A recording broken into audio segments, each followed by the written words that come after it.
আসসালামু আলাইকুম। কি অবস্থা তোমাদের? আশা করছি তোমরা সকলেই ভালো আছো। আমি তোমাদের সবার প্রিয় সারোয়ার ভাইয়া। আবার নতুন একটা টপিক নিয়ে তোমাদের সামনে উপস্থিত হয়েছি।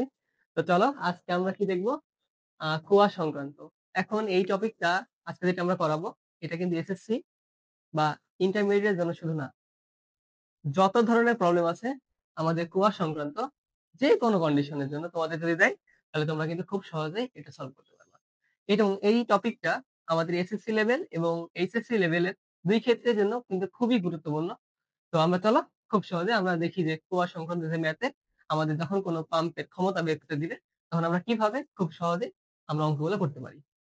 তো দেখো ভাই আমাদের এখানে আমরা যদি বলি ক্ষমতা তাহলে ক্ষমতাকে আমরা কি দ্বারা প্রকাশ করি কি দ্বারা প্রকাশ করি তাহলে পি মানে হচ্ছে ক্ষমতা এবং ডাব্লিউ মানে কি কৃতকাজ আর টি মানে হচ্ছে সময়। এখন কোন একটা মোটরের সাহায্যে আমরা হচ্ছে কোন একটা কুয়া থেকে পানি তুলতে চাই। তো পানি তুলতে গেলে আমার যদি একটা সময় বেঁধে দিই আমরা যে এত সময়ের মধ্যে আমরা কুয়া থেকে পানিটা তুলতে চাবো তো তখন আমার পাম্পের ক্ষমতা কেমন হইতে হবে। এখন দেখো ভাই এখানে আমরা ক্ষমতা বলতে কি বুঝি যে একক সময়ে কাজ করার যে হার তাকে আমরা কি বলি ভাইয়া ক্ষমতা বলি। কিন্তু আমরা যখন দেখো এখানে আমরা ধরো একটা কুয়া নিচ্ছি এই কুয়ার আমাদের গভীরতা কত দেওয়া আছে কুয়ার গভীরতা বলা আছে হচ্ছে 8 মিটার। এখন প্রশ্ন হচ্ছে ভাইয়া আমরা এই কুয়াটাকে পানি শূন্য করতে চাই তাহলে পানি শূন্য করতে গেলে আমাদের ভাই বলতো এই হাইটের একটা পানির কণা আছে এখানেও কি পানির কণা আছে না। তাহলে প্রত্যেকটা পানির কণা গুলাকে যদি আমরা উঠাতে চাই মোটরের সাহায্যে তাহলে আমার এই হাইটের যে পানির কণাটা এটাকে উঠাতে যে পরিমাণ কাজ করতে হবে আমার নিচের লেভেলের যে কণাগুলো আছে এগুলোকে উঠাতে কি একই পরিমাণ কাজ করতে হবে না কখনোই না। দেখো আমার এইখানে পানি হাইট অল্প মানে এখান থেকে তুমি খুব সহজে পানি কিন্তু কুয়া থেকে তুলতে পারো কিন্তু নিচের লেভেলের যে হাইট আছে এখান থেকে পানির কণাগুলোকে তুলতে কিন্তু আমাদের আলাদা কাজ করতে হবে তার মানে ওখানে কি কাজের পরিমাণ অনেক বেশি।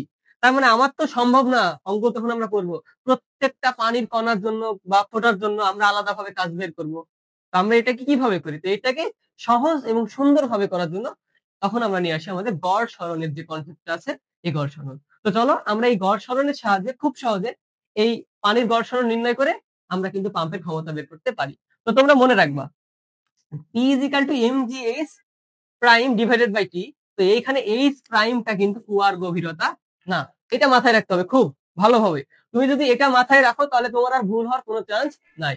তো মনে রাখবা সবসময় এইচ প্রাইম মানে কি ভাইয়া এটা কখনোই কিন্তু কুয়ার গভীরতা না।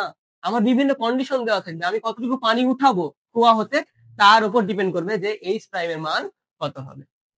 তো আমরা এই গড় সরণটা নির্ণয়ের জন্য একটা শর্টকাট সূত্র আমরা ইউজ করতে পারি। তো এখানে দেখো গড় সরণ মানে এইচ প্রাইম মানে হচ্ছে খালি অংশ খালি অংশ প্লাস পূর্ণ অংশ ডিভাইডেড বাই 2। তাহলে তোমার এখান থেকে একটা বিষয় মাথায় রাখতে হবে এখন এই খালি অংশ মানে কি আর পূর্ণ অংশ মানে কি। এখন দেখো ভাইয়া আমরা যদি একটা কন্ডিশন ধরে নিই ধরো আমার এই গভীরতা কত ধরছি এইচ ধরছি। এখন প্রথম কন্ডিশনে আমরা বের করতে চাই এই কুয়ার সম্পূর্ণ খালি করব কেমন খালি করব আমরা সম্পূর্ণ খালি করব। যদি আমরা সম্পূর্ণ খালি করতে চাই তাহলে আমার এইচ প্রাইমের মান কত। এখন দেখো ভাইয়া তুমি যখন গড় সরণের মান বের করবা তাহলে তোমার প্রথমে যখন খালি করবা তুমি কুয়া তাহলে তুমি একবার তাকাবা কুয়ার দিকে। দেখো ভাইয়া আমি কি কুয়া থেকে কোনো পানি উঠাইছি প্রাথমিক অবস্থায় উঠাই নাই তার মানে আমার দেখো তো কুয়া কি খালি আছে না পূর্ণ আছে। তাহলে আমার কোন অংশ খালি আছে খালি অংশ কত নাই একটুকু ফাঁকা নাই তাহলে আমার খালি অংশ কত 0 প্লাস। এখন ভাই পূর্ণ অংশ মানে কি পূর্ণ অংশ অর্থ হচ্ছে যতটুকু পানি উঠাবো যতটুকু পানি ওঠাবো। এখন দেখো ভাই আমি সম্পূর্ণ খালি করতে চাই তাহলে সম্পূর্ণ খালি করতে চাইলে আমার কতটুকু পানি উঠাতে হবে টোটাল এইচ পরিমাণ। তাহলে আমার পূর্ণ অংশের মান কত হবে ভাই এইচ ডিভাইডেড বাই সূত্রের কত ভাই 2। তাহলে আমার গড় সরণ কত চলে আসলো এইচ বাই 2। বুঝতে পারছো। তাহলে এখন ভাইয়া বলো তাহলে আমার ক্ষমতা নির্ণয় সূত্রটা আমরা কি লিখতে পারি তাহলে আমার এখানে এইচ এর জায়গায় কি হবে এখানে এইচ বাই 2। দেখো আমরা এখন এই সূত্র ইউজ করে কিন্তু খুব সহজে গড় সরণ ব্যবহার করে আমরা কিন্তু পাম্পের ক্ষমতা বের করতে পারি। এবার দেখো 2 নম্বর কন্ডিশনে আমরা কি বের করতে চাই ধরো আমার তো সবসময় বলবে না যে সম্পূর্ণ পানি খালি করতে হবে আমরা এবার বের করতে চাই অর্ধেক খালি করব তার মানে এতটুকু আমরা পানি উঠাতে চাই আর এতটুকু পানি আমি রেখে দিই। তাহলে আমি যখন এতটুকু পানি উঠাবো, তাহলে প্রথম পানির কণার জন্য আর এই কণার জন্য তো আলাদা কাজ করতে হবে। তো এখানে আমাদের কি কনসেপ্ট আসবে? হ্যাঁ, গড় সরণের কনসেপ্ট আসবে। তাহলে আমার এখানে গড় সরণটা আমরা কিভাবে বের করতে পারি? এইচ প্রাইম মানে কি? খালি অংশ। তাহলে তুমি তাকাও প্রথমে, খালি অংশ আছে? নাই। তাহলে খালি অংশ কত? 0 প্লাস তুমি কতটুকু পানি উঠাবা?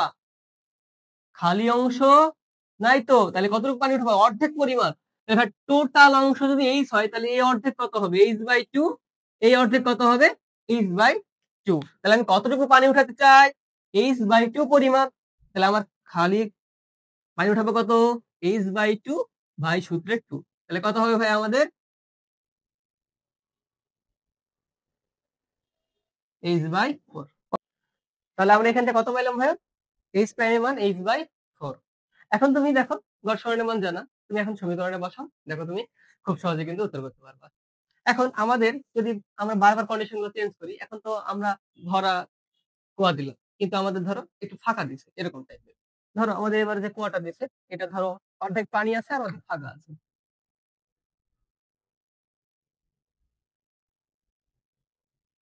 তাহলে এটা হচ্ছে আরেকটা কুয়া। এখন এই কুয়ার ধরো আমাদের কি আছে? অর্ধেক পানি আছে আর অর্ধেক কি আছে? ফাঁকা আছে। এখন এই যে অর্ধেক ফাঁকা এবং অর্ধেক পানি আছে, এখন এই বাকি অর্ধেক এই সম্পূর্ণটাই আমরা ফাঁকা করতে চাই। এখন তাহলে আমাদের গড় সরণ কত হবে? তাহলে দেখো টোটাল হাইট কত কুয়ার? এইচ। ফাঁকা অংশ কত হবে? তাহলে h/2। আর পানি আছে কতটুকু? h/2। তাহলে গড় সরণের সূত্র কি জানি আমরা ভাই? খালি অংশ প্লাস পূর্ণ অংশ ডিভাইডেড বাই 2। তাহলে আমাদের ভাই বলতো h prime is equal to কত হবে? খালি অংশ কত? h/2 প্লাস পূর্ণ অংশ কত, মানে আমি কতটুকু পানি তুলতে চাই? h/2। তাহলে h/2 ডিভাইড বাই সূত্রের 2। তাহলে h/2 plus h/4 equal to হবে 3h/4। তাহলে এখান থেকে তুমি আবার কি গড় সরণের মান পেয়ে গেলা। এখান থেকে h প্রাইম এর মান পাইলাম। কিন্তু তোমাকে কিন্তু এখানে এরকম যদি কন্ডিশন আসে, তাহলে তোমাকে কিন্তু একটা বিষয় মাথায় রাখতে হবে। এখন ভাই আমার কি সম্পূর্ণ পানি আছে? তাহলে আমার m এর মান কি সম্পূর্ণ দিলে তোমার কি অঙ্ক ভুল হয়ে যাবে না? তাহলে এখানে এরকম টাইপের ক্ষেত্রে তোমার কিন্তু মাথায় থাকতে হবে একটা কথা। কি কথা? যে এম কিন্তু তখন আর সম্পূর্ণ না। তাহলে আমার এম কতটুকুর জন্য পানি আছে? অর্ধেক। তখন তোমার এই এম এর মান কি হবে? কুয়ার অর্ধেক পানির ভর। বুঝতে পারছো? তাহলে এইভাবে হেলাফেলা করলে চলবে না, কিন্তু সামনে এসএসসি এইচএসসি দুটাই কিন্তু। সিরিয়াস হও, পড়াশোনা করো। আর আবার নতুন একটা ভিডিওতে তোমাদের সঙ্গে দেখা হবে। কিন্তু তার আগে তোমাদের একটা বাড়ির কাজ দিচ্ছি, তোমরা কমেন্টে জানাবা বাড়ির কাজটা। তো ধরো আমাদের কাছে একটা কুয়া আছে, ধরো এই কুয়ার আমাদের টোটাল আমরা 4 ভাগে ভাগ, 4 ভাগে। এবারে টোটাল কুয়া কিন্তু পানি আছে, কিন্তু কন্ডিশন হচ্ছে আমরা সম্পূর্ণ পানি বা অর্ধেক পানি তুলবো না, আমরা শুধুমাত্র ওপরের লেয়ারের পানিটুকু উঠাবো। তাহলে এই ওপরের পানিটুকু লেয়ার উঠালে আমার গড় সরণের মান কত হবে এটা তোমরা বের করবে, এটা তোমাদের কাজ। HW দিলাম। তোমরা সবাই যারা যারা অ্যান্সার করতে পারবা, তারা সবাই সবাই কমেন্টের মাধ্যমে আমাকে জানাবা। আর যদি ভিডিওটা ভালো লাগে অবশ্যই শেয়ার করবা এবং বন্ধুদের কাছে দ্রুত পৌঁছাই দিবা ভিডিওটা। তো ঠিক আছে, আসসালামু আলাইকুম।